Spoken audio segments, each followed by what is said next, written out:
Hola muchachos, bienvenidos al curso Dante Shakespeare. En este video quiero hablarles un poco de la Divina Comedia, específicamente del infierno de Dante, ¿no? Del infierno de la primera parte de la Divina Comedia.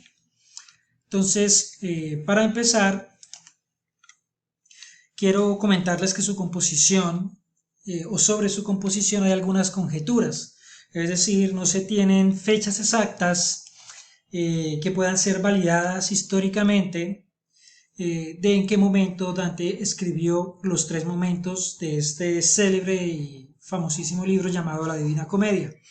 Entonces, digamos que el infierno pudo haber sido compuesto más o menos entre el 1304 y 1308, más o menos 4 o 5 años. El purgatorio entre 1308 y 1307 y 1308 comenzó a escribirlo y se piensa que terminó más o menos entre 1313 y 1314. Y el paraíso inició entre 1313 y 1314 y se dice que terminó de escribirlo pues en 1321, que fue el año en que el poeta italiano murió. Aquí a la derecha de la imagen pueden observar, digamos que un mapa, si lo podemos llamar así, en donde están los tres lugares de la Divina Comedia: el infierno, que está subrayado en rojo, encerrado en rojo; el purgatorio, que está vuelto de cabeza, que tiene forma de cono; y el cielo, pues que aparece en la parte inferior de la imagen. Esta imagen le serviría o le servirá muchísimo para entender y digamos que tener una imagen clara de cada uno de los círculos que hacen parte de la Divina Comedia. Entonces ahí está de dónde fue tomado, de eso es jugar, ahí aparece directamente, digamos que el enlace. Sin embargo, al final también aparece en la bibliografía. La comedia. Bueno, en primer lugar es llamado la Divina Comedia o la Comedia. Cualquiera de los dos nombres es usual y es aceptado, ¿sí? Digamos que es el relato de dos viajeros, como ustedes saben es Dante y Virgilio, a través de tres espacios de ultratumba. Durante esta travesía, Dante, que es el narrador y personaje central, va describiendo y comentando su itinerario. Después de ser asediado por tres fieras, el poeta es invitado por Virgilio a visitar el infierno y el purgatorio, y le deja claro que es posible encontrarse con Beatriz en el paraíso. Si se dan cuenta, hay una alusión clara a que Virgilio lo acompaña específicamente durante el infierno y el purgatorio, y el paraíso prácticamente es recorrido solo por Dante. Entonces, al lado derecho tenemos una imagen que es de Joseph Anton Koch, ¿sí? Quien por medio eh, de una imagen pictórica, un fresco, que es como lo ven, está dibujado en una pared, representó como él imaginaba que le había sucedido a Dante durante el comienzo de la Divina Comedia. Tenemos también el paisaje, que es importante. El poeta, digamos que el narrador, nos va describiendo toda la topografía que encontramos en cada uno de estos círculos.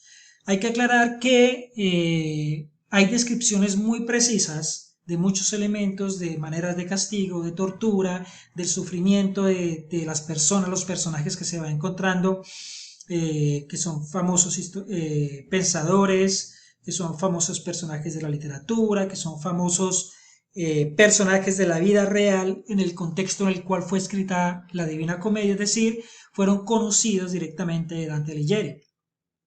Son personajes que son descritos de manera exhaustiva. Sin embargo, digamos que Dante nos permite como lectores completar el panorama general del inframundo, porque aunque hay descripciones muy precisas en términos generales, los ambientes uno es el que los construye, el que se los imagina uno como lector, ¿sí? Por ejemplo, de cada círculo hay detalles muy oportunos y muy pertinentes para que uno se haga la imagen mental de lo que allí está ocurriendo. Tenemos el viaje, que es fundamental, como ya se dieron cuenta, es un recorrido durante los tres reinos, ¿sí?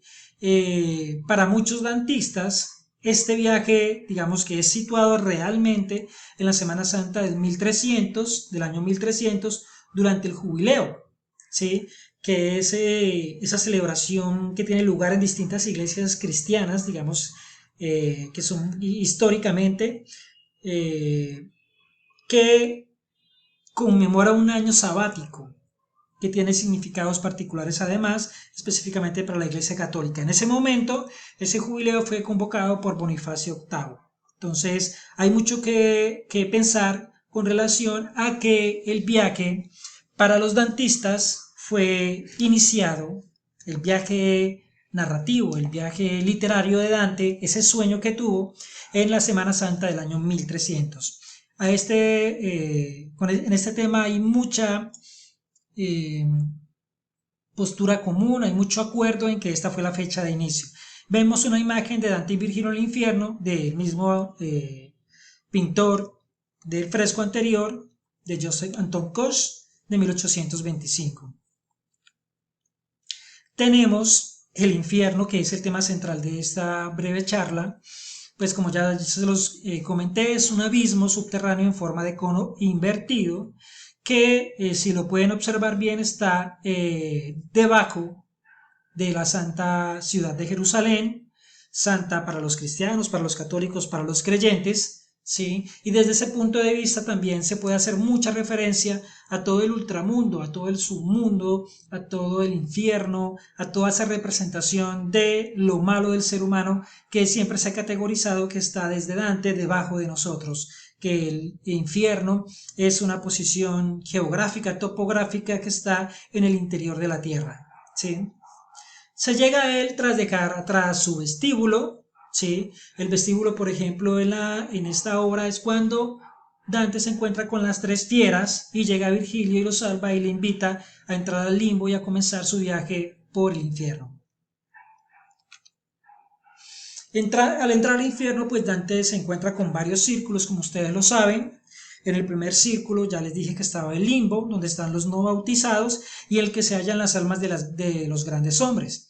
Yo les presento aquí a la derecha un cuadro donde les cito específicamente o con la intención de que ustedes reconozcan algunos de los principales autores de ese momento, ¿sí?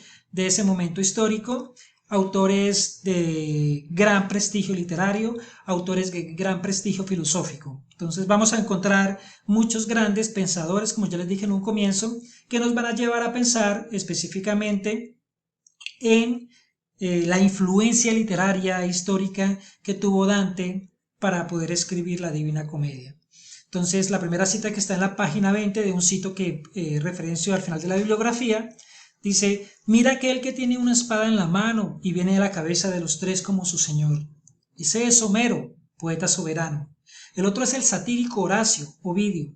Es el tercero y el último Lucano. Cada cual merece, como yo, el nombre que antes pronunciaron unánimes. Me honran y hacen bien, dice Dante. Vemos una exaltación de ese mundo antiguo, específicamente del griego, y de grandes poetas, pensadores y políticos como Horacio y Ovidio, que de alguna manera intervinieron políticamente en su contexto, en su momento histórico, del Imperio Romano. Por ejemplo, Virgilio en el año 70 de Cristo, más o menos, 70, del 50 al 10, intervino bastante en toda esta construcción de lo que fue el Imperio Romano. Y el segundo círculo dice: yacen los que cometieron lujuria y los que pecaron por amor. Sus almas son sumergidas en un torbellino que los agobia en soledad. Entonces, aquí vemos ya la representación del castigo desde el viento, desde la brisa fuerte que los agobia continuamente. Por ahora, como se pueden dar cuenta, los pecados no son castigados con brevedad. Hay sufrimiento, pero no un sufrimiento tan atroz como el que veremos en los círculos siguientes. Y hay una cita que dice: después sigue la lasciva Cleopatra. Ve también a Helena, que dio lugar a tan funestos tiempos, y ve al gran Aquiles, que al fin tuvo que combatir por el amor. Ve a París y a Tristán. Aquí vemos algunos personajes de la Ilíada y de la Odisea, ¿sí? Helena, quien fue la que de alguna manera desencadenó la guerra de Troya, Aquiles, también personaje de la Ilíada, y París también de la Ilíada. Entonces, la verdad son más personajes de la Ilíada, una de las obras que trabajaremos que trabajarán en el curso de literaturas mediterráneas. En el tercer círculo están los golosos. La lluvia es eterna, maldita, negruzca.